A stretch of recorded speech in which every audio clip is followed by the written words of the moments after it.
নমস্কাৰ বন্ধুসকল আপোনালোকে বাৰু জানেনে ভাৰতত গাখীৰৰ ৰাজধানী ক'ত আছে আৰু আপোনালোকৰ সকলোৱে আমুল শব্দটো এটা চিনাকি শব্দ নহয় জানো যেটো নেকি ৰাতিপুৱাৰ পৰা ৰাতিলৈকে এই ব্ৰেণ্ডটোৱে প্ৰয়োজন হয় ঘৰত বা ব্যৱহাৰ কৰি থকা হয় হেয়া লাগিলে আমুল তাজা মিল্কে হওক আমুল বাটাৰে হওক আমুল চকলেটে হওক বা আমুল আইচক্ৰীমে নহওক কিয় বজাৰ কৰিব গ'লে নিশ্চয় আমুল ব্ৰেণ্ডটোৱে বা আমুল ব্ৰেণ্ডৰ বস্তুৱে বিচাৰে কিন্তু আপোনালোকে বাৰু জানেনে এই আমুল শব্দটো সম্পূৰ্ণ নাম কি যদি আগতে জনা নাছিল তেন্তে আজি এই ভিডিঅ'টোৰ জৰিয়তে জানি থওক আমুল শব্দটোৰ ফুল ফৰ্ম হৈছে আনন্দ মিল্ক ইউনিয়ন লিমিটেড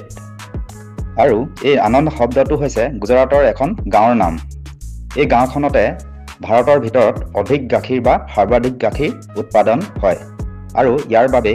এই গাঁওখনক মিল্ক কেপিটেল অফ ইণ্ডিয়া বুলি কোৱা হয় অৰ্থাৎ গুজৰাটৰ আনন্দ নামৰ গাঁওখনেই হৈছে